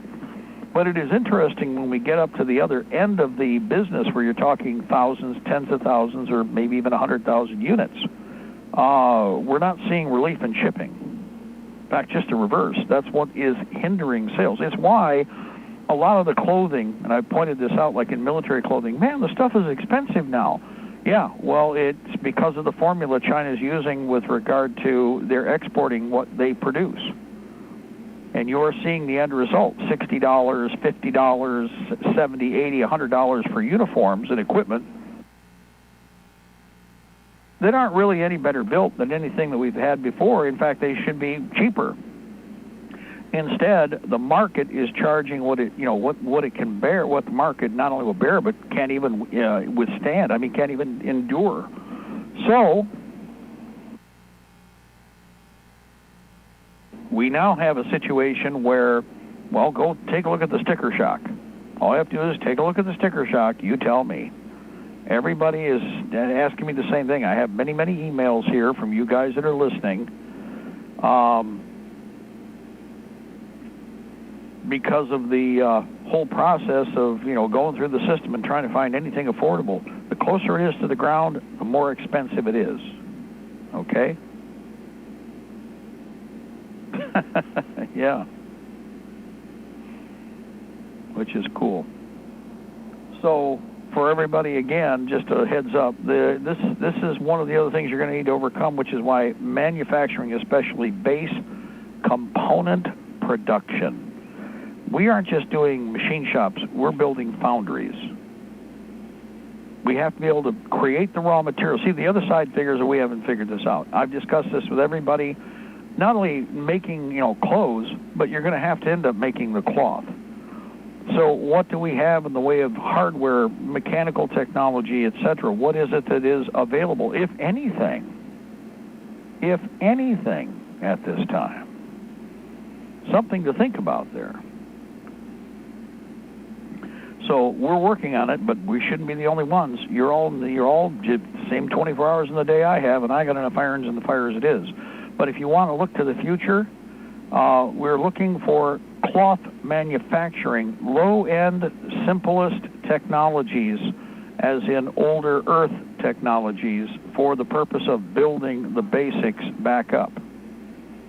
That's what we need help with. And again, another one is, as we mentioned, metallurgy. Not only a foundry operation, but from slag and tag to refined materials into the next step, which is taking the refined materials, recasting, and forming as needed depending on the project. And then high priority, in other words, prioritizing manufacturing, minimizing activity, which is another thing everybody needs to be looking at. Again, if you have machinery, however you can save it and store it and do whatever, please help us.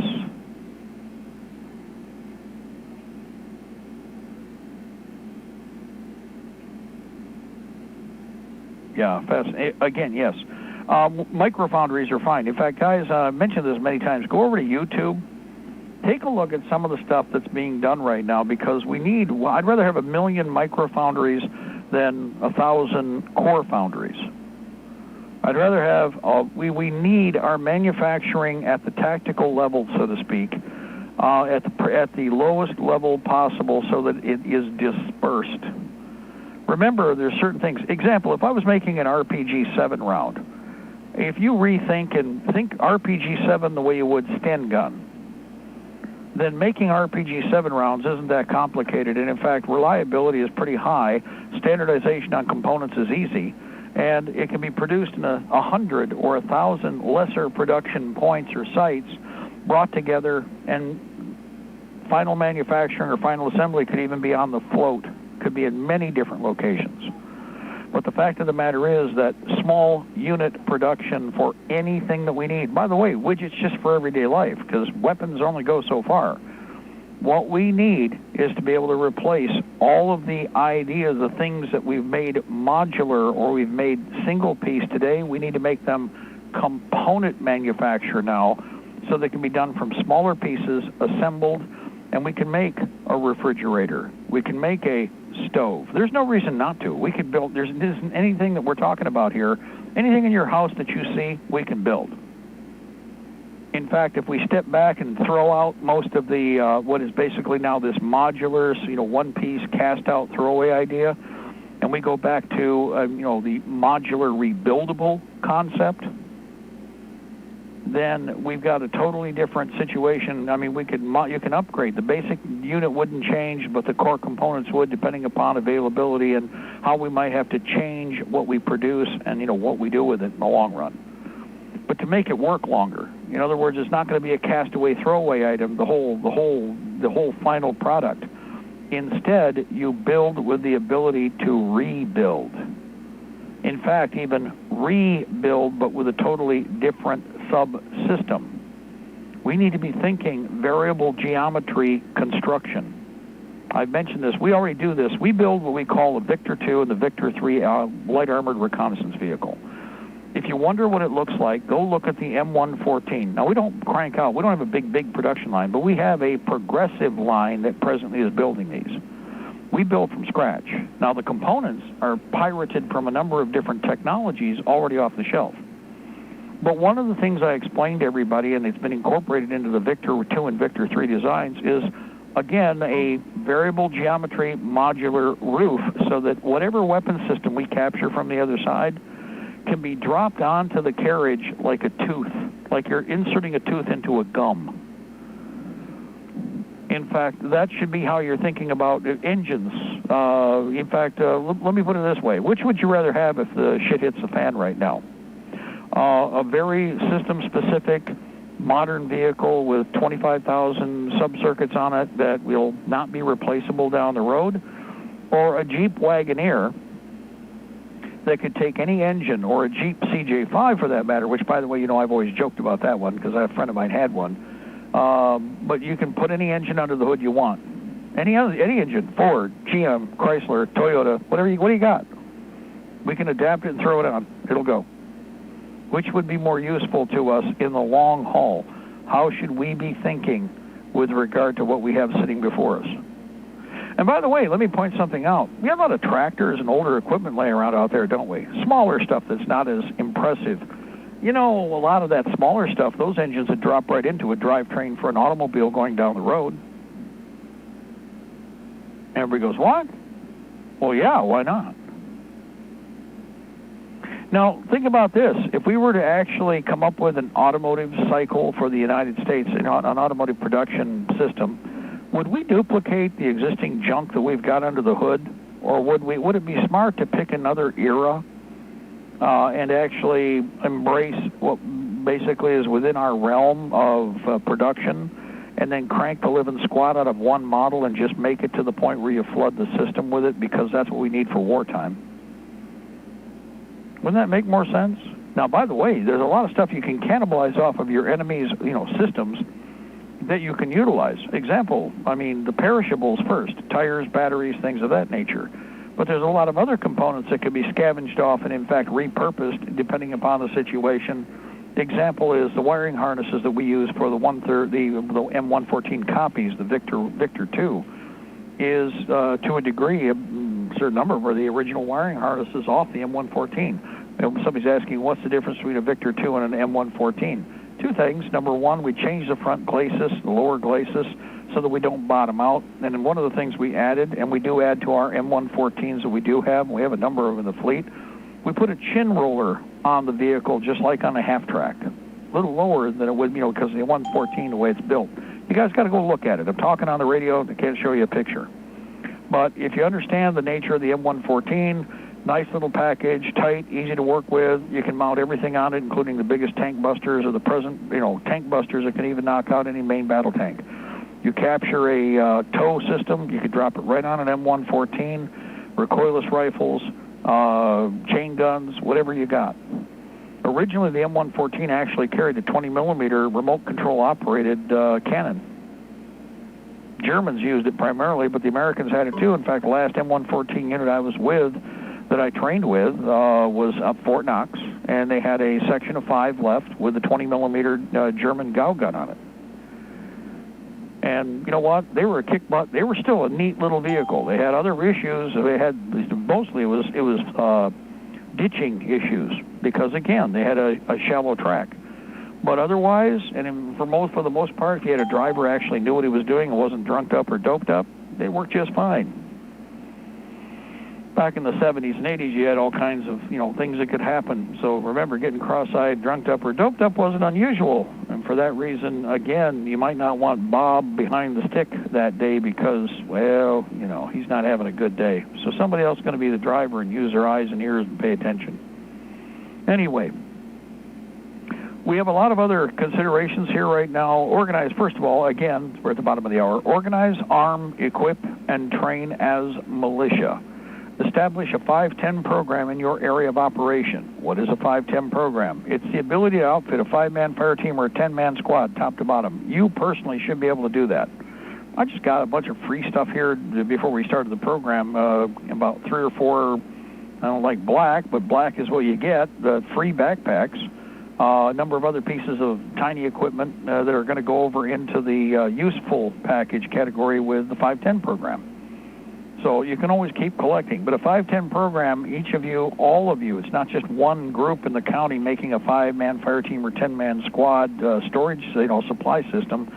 It's doing multiples so that our supply system is spread out across the whole of the tactical level of our area of operation. Any number of different locations, dozens and dozens. I have been doing what are called 40, 100, or 4120s.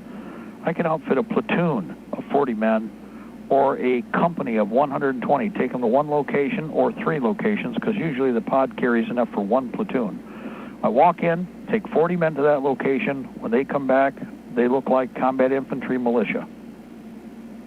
Top to bottom. Helmets, soft hats, uniforms, body armor, web gear, underpants, T-shirts, socks, gloves, backpack, loaded with junk. You pick up the rest. Congratulations, I got infantry. I can put a company together. Give me about 2 hours. That company will be all in one place, and everybody will be equally equipped. You can all do the same thing. Oh, it's expensive. No. I've already pointed out on the air. Do you think that I don't take advantage when I see something for pennies? Everybody can do this. All of you can help with this. Everyone can make it happen. I've told you before, go through the system and cherry pick. Pick a system. I'll tell you what, Vietnam-era web gear and Cold War-era web gear is relatively cheap. Don't go with the big expensive backpacks. Find the absolute cheapest but best quality backpack you can. Congratulations. If somebody showed up bare-ass naked and then you're having to outfit them, they have no complaints to make about what you give them, what you issue to them to make them combat capable. You see how that works? So just something to think about there.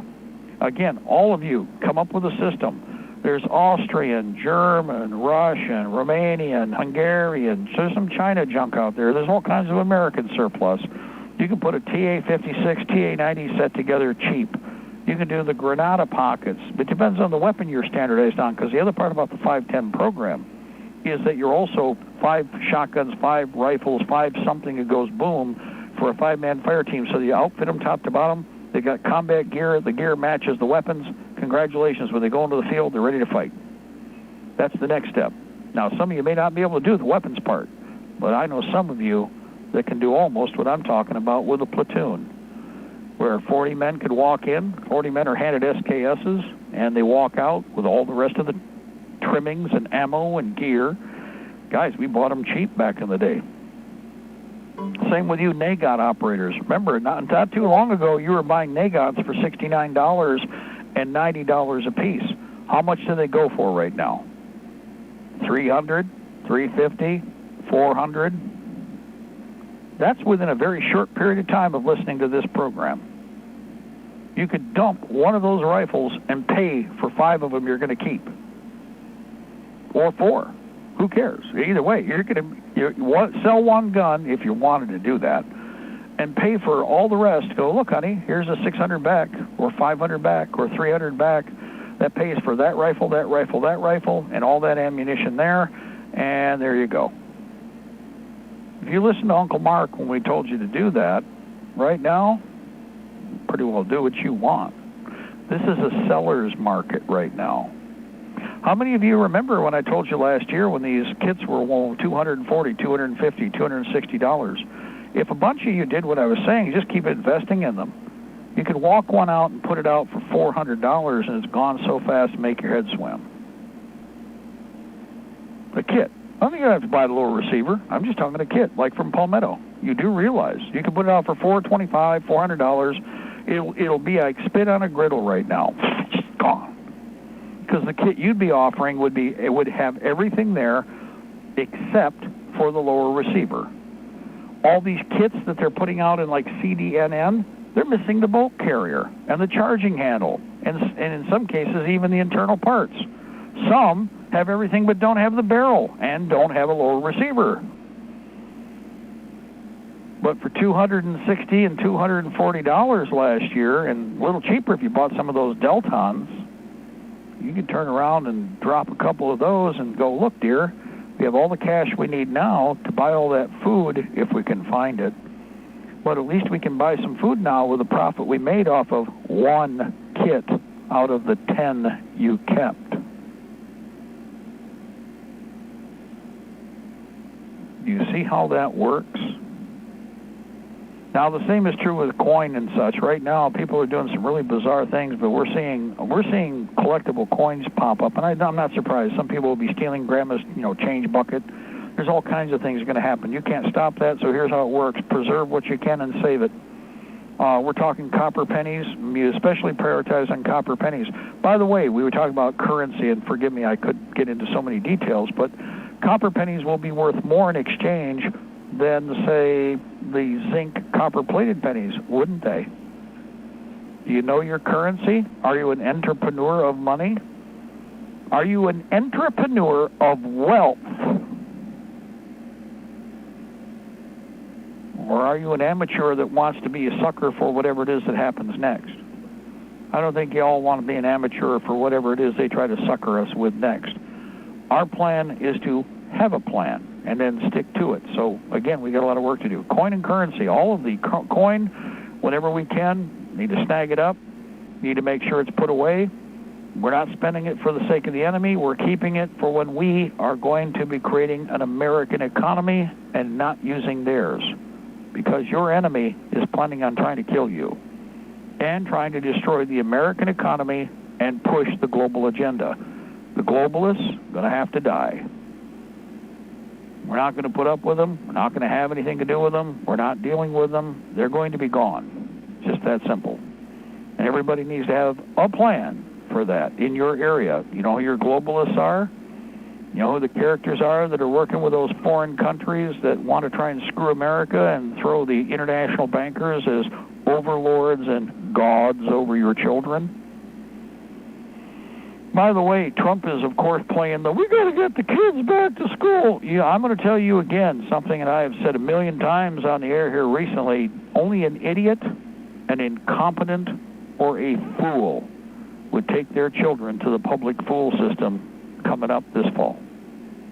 I guess you might just blow your kids' brains out. You're going to have kids raped, beat down, and every stinking commie teacher that's out there is going to be pushing the leftist agenda.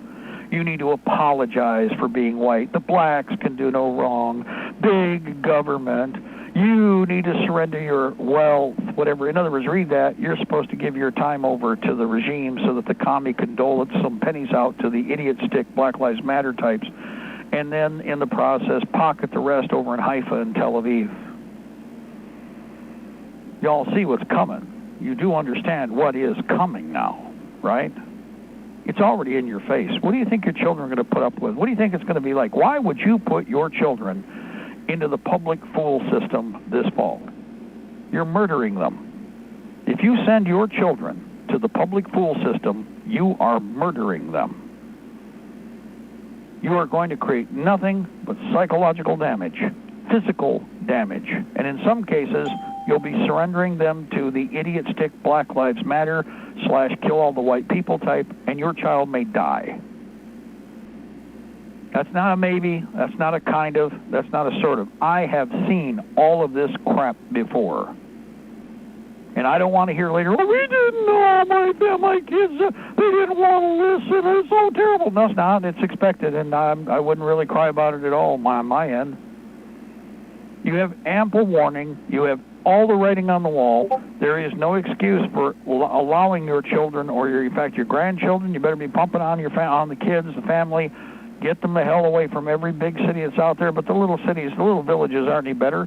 We got idiot stick Dexter here. I'm sure they're already telling them how they need to apologize for being white, and you need to lick boots and get on one knee and crawl on your belly and do all whatever. No, we're not going to be participating in that. They're going to try and force you to, and that's where you're going to be at that next point. Just like the cashless society, we have to shoot their ass. The demand that the police state's going to come out and ram their military, up everybody's hind end with the medical end, we're going to shoot their ass. So these benchmarks are coming now. These points in the wall, where you hit the wall, you're finished. You can't go any farther. You can't go along with them. When they come out to get in your face, everybody's going to have to join in, and you better be ready for the party. Which is why we're talking about the things that we're talking about here. Another thing, again, with regard to the public fool system, if your children are being screwed by we're doing the online classroom. Okay, here's one of the things you need to do with the online classroom. First of all, arrange the camera for the online classroom laptop or whatever you're using. By God, do not use a phone and do not move around. Point it towards a corner of the house. The corner of the room, not the whole of the room. Don't put windows in the background. Pick a corner that is flat and has a couple of walls. Get some Barney posters, get a puppy poster, get a kitty poster, get a gardening poster, get more gardening stuff to put on like if you got a little bookshelf or something. Take all the books, take anything that will identify anything that you have anything to do with. No flags, no American flags, no nothing. Make all of that disappear. No protest images whatsoever. The camera should be pointed at puppy pictures, kitty pictures, Barney, and I'm serious, I hate them. I hate Barney. I know better. But Barney poster, all of it should be inane BS and drivel. On the bookshelf should be inane BS and drivel. The camera should be pointed at that corner of the room. The child's face is never to be in the picture. Why? Because what you want to do, in fact, initially to get things going, is everybody here? Oh, yes, Miss Commie Block, hammer and sickle. Everybody's here. But you don't get into the picture or show your face. Have the child talk from the side. Once the class is started, the child leaves the room, and you baffle them with BS in the keyboard and answer with totally fluff, inane answers to any question asked. Absolute, fabricated BS. I'm coaching you on how to do this. I mean, if you're going to, because the online classes, remember, they saw an airsoft gun in the background. They saw a hunting magazine in the background. All of that stuff needs to be gone. Remember, you feed them bullshit because they're offering BS. That's all they are. A bunch of BSers, backstabbers, monkey pokers, leftist, Soviet, mind control Fruit Loops that are in the school system. Leave them. Take your children around the corner. You guys are going to have to get serious with your children. And again, the camera's pointed towards, well, Susie, why can't I see you? All my keyboard's here to the side because my laptop isn't working right. Well, Susie, can't you turn the camera? No, because it's, there's a small workspace here, workbench, or table that Dad set up. And no, it's got to be right where it is. Now, you're the one typing any response, not Susie, not your little Bobby, not your little Fred, no one. Your children should not be interacting with the public school system at all. Prior proper planning prevents piss poor performance. You feed junk to them. By the way, make sure there's no mirrors in any of the imagery. Make sure there's no reflective surfaces. You have posters on the wall. Don't put them in frames. Just stick them to the wall. The kitty picture, hang in there, baby. Although I wouldn't even do that because they'd probably construe that as being, something evil, wicked, or bad. So a simple big picture of a bunch of flowers, big poster size. Another poster with Barney, one on the left corner of the corner of the room, one on the right.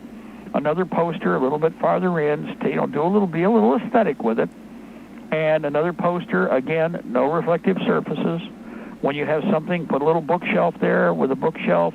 Make sure it's all just inane garbage and, in fact, totally eclectic and has nothing to do with anything you're interested in. We've only got about 10 minutes left to the top of the hour. I wanted to bring this up to you because I just saw it on the news. Shelley got home. We sat down and ate for a little bit, and we were watching the news here, and they were talking about the Twitter hack. But then they talked about the health organizations here that are creating the coronavirus. They're on the fast track.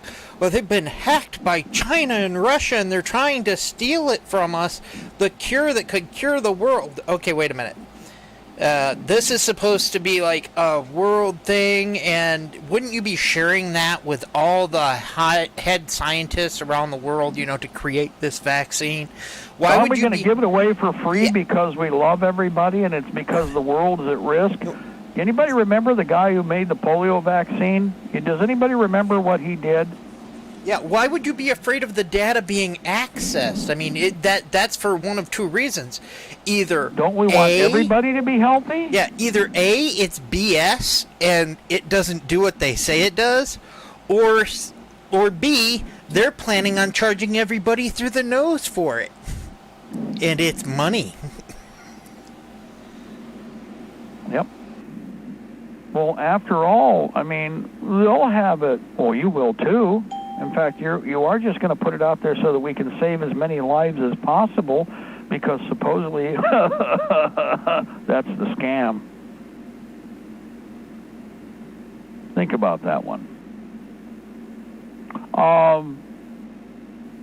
We're almost to the top. Yeah, real quick. Oh, somebody was asking again. Yes, I just got a little sidebar email on this. We are rebroadcasting on Libertytreeradio on YouTube, guys. We have a live stream, and then Ed is also, we are also archiving on YouTube. So for everybody out there, if you go to Libertytreeradio, go over to YouTube, punch in Libertytreeradio. That's our channel. When you get over there, we got all the videos that have been posted. There's also, obviously, the favorites and everything else. But at the top of the scroll, it's a sideways scroll. If you want to, you can actually pull and copy and share. In fact, share everywhere you can. Pinterest, Dig Dug, Dig Slug, Slug, Bug, Pung, Wong, I don't care. I do every time Ed posts one. I just finished before I did the program. I had about 10 minutes. I just posted the two latest that he posted there that were posted as archive, and we share them everywhere that we possibly can. You need to do the same thing. You want to help us? Share it. Just share the programming. Put it out everywhere we can. Go ahead, caller. Jump in there. Yes, BC. Hey, Mark. Hey, look, while you're taking your dinner break here in between these broadcasts, I would encourage you to look at an email that I sent you. It's concerning the individuals that were involved in the Stone Mountain, whatever you want to call it, down there with the 150 armed protesters. Right. Remember that? Hold on here. Yep. Okay. I'm over on my Provide. It's over in ProvideNet? Yeah, more than likely, yeah. Okay. that's the only email that I've got for you. But, see if you can find that and look at it. It's a little piece that Matt Bracken posted over at Western Rifles. And I would also encourage folks to look for Matt Bracken's 40-minute Boiling That Down this afternoon over there at InfoWars. He put some meat on the bones on that thing, and it's very, very interesting. All right, well, let me get out of your way. Very good. I think I found important must view. Yes. Important must view. More than likely, yeah. Mm-hmm. Okay, very good. I think that's it right there. Hold on, I'm going to look. Yeah, that's the one. Okay, unfortunately, I have. Yeah, we're good. WesternRifleShooters.us. No WW, guys. Go ahead. Yeah. No, I was just saying that email is probably a link to that particular item that you ought to really look at. This is some serious stuff. westernrifleshooters.us/2020/07/the-future/number comments. I'm putting it on the air for everybody too. And again, that is westernrifleshooters.us/2020/the-future/the-comments. If you get a chance, guys, go over there, check it out. There is, again, posting westernrifleshooters.us/2020/the-future/the-comments. And that's probably the link for the article with the comments attached to it. Very good. Well, yeah, we'll get them to the article. So, the future, I'm sure, is probably the article title, I assume. Well, that's very, very, very interesting. I don't want to spoil it for you. And again, for everybody out there, by the way, a quick reminder too. Somebody, if we can, we post links. Actually, I'd usually repeat just like I did. Guys, if you're looking for something we've mentioned on the air, if you go back through the archives at Libertytreeradio, you can go through the archive and the scroll there. You don't have to, if you panic and you didn't quite get something, go over to the archive, pull it out of the scroll, find, approximately, pay attention to the time. Right now it's 6:55. So approximately 6:55, most of the hour into the second hour. Into the second hour is where you want to look, and you can listen in and slide forward and find where I just read out that information, and then you'll be able to, go to the site. So wherever we have it posted, I always try to give everybody the opportunity to make sure that if anybody else has information, again, try to repeat it. Go slow. Remember, we own the network, so go slow. You don't have to go real fast. I know people get excited sometimes, but learn to slow down so that people can grab their pen and write. And I don't want them running into the purple truck like we saw today in town. The parked purple truck that got plowed from behind by a cell phone operator. Okay. Yeah, don't need to see that again. But I'm sure we've got enough of it. Bad enough seeing them roll off the road on the street here. But in this case, when they're in town, don't worry, they can kiss the bumper of everybody's parked car. And then some. Sad part is the truck was an older truck, really, purple, and it was a nice truck, and the guy's had it for years, and he parks it religiously in the same spot, and he never messes with anybody, and it just sat there until one of the cell phone operators decided he needed to teach that guy a lesson for having an older, nice truck. He got taught a lesson. You should park it in the driveway. I mean, it's in a legitimate parking space, way off the road. It didn't save him anything. Same is true with all the other situations. So again, take your time. Stop if you have to. If you're listening, stop. Pull off a road. And if you really have a question, you can even get in and request it again. Or, like I said, just be patient. Go to the archives.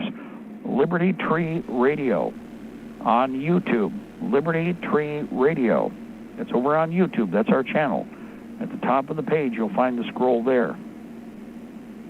Another thing, let's see real quick before we go. want to say thank you to John.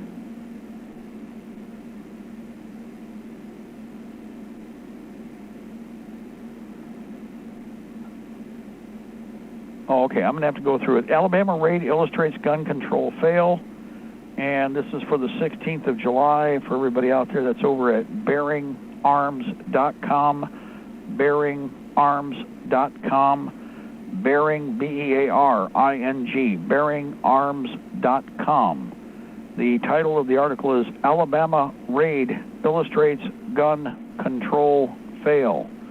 Alabama Raid Illustrates Gun Control Fail. Alabama Raid Illustrates Gun Control Fail. That is dated for 16th of July, 2020. The article is by Tom Knighton, K-N-I-G-H-T-O-N, and the web page is bearingarms.com. bearingarms.com. So if you get a chance to get over there, now it's in the archive with our programming too. I want to say thank you for our friends that have donated over the last couple days. I just caught the other donation that came in today. Thank you. If you would like to donate, you can go to libertytreeradio.4mg.com. It would help to expand the programming. We need to do this right now. We also have some other work that needs to be done to expand into another area, kind of different from what we've been doing for a few years, but we need to get back to. It's one of the many different elements we can use. I want to go back over to shortwave. We will try to pick that up again. We need to really emphasize, hey guys, you want to support us, you need to make sure that we have the resources to do that. And we will do it as we can, but we're not going to stretch the rubber band any farther than we already have to be consistent with the bookkeeping and accounting, because we only have so much resource. And we're not going to squander it. We'll put everything we get right back into the war effort, but we need the resources to do it. So again, www.libertytreeradio.4mg.com. Go to the donate key. You can donate any amount, or you can just donate $1 a week or $1 a month. It wouldn't make a difference. Every and any bit that you do, if all of you out there listening donated $1, we'd be squared away, because I see the numbers, and Edward sees the numbers better than I do, and you people are all over the country and all over the planet. So again, libertytreeradio.4mg.com, and then go to the donate key, and you can donate any amount. You can also send a donation to PBN, P.O. Box 194, Dexter, Michigan 48130. That's PBN, P.O. Box 194, Dexter, Michigan 48130. If you do, you can make the check or money order out to, if you're going to use that, check or money order out to Nancy, last name K-O-E-R-N-K-E. That's Nancy, K-O-E-R-N-K-E. If you want to use FRNs, wrap them up in some foil, put them in an envelope if you want, and ship it to PBN, P.O. Box 194, Dexter, Michigan 48130. And we'll go from there. And again, every donation, don't apologize for small. In fact, there is no such thing as small. Any amount you donate is sufficient, whatever you can do. Everybody, many hands make for light work. We're at the top. We're going to hear the music here in a moment. Right now, it is, of course, Thursday here on Liberty Tree Radio. And at 8 o'clock, I should have some other numbers and information on some of the medical supplies. I haven't gone through all the emails, but I noticed when I just checked that one with BC, we got a couple of the other jobbers that have responded, and we're trying to find the best deals we can so that we can put more at the tactical level where it's needed in the hands of the troops, and that's you, or all of you people who have family members. Again, the hospitals are failing us. They are useless. They have become nothing but money magnet machines for parasites with a communist agenda. The bureaucracy is against you and hates you. The creatures on the street that the government and the bureaucracy have promoted and created and allowed, we're pointing at Soros. But Soros could not operate if your government did not let him into the country and his minions to operate against you. So this government is responsible for the people that have died and for the burning that has been done, Republican and Democrat alike, Republirat and Demican, as you know I call them. There's a reason. There's not a dime's worth of difference between both of those traitors. They're working for the same agenda, and they never hesitate to brag about it. Again, we should hear the music. We are at the top. God bless our republic. Death to the New World Order. We shall prevail, ladies and gentlemen. The Empire's on the run. We're in the march. I'm going to get out of the way. Edward, take it over. More LTR coming up. And we'll be back at 8 o'clock with the evening intel report. God bless. Bye-bye.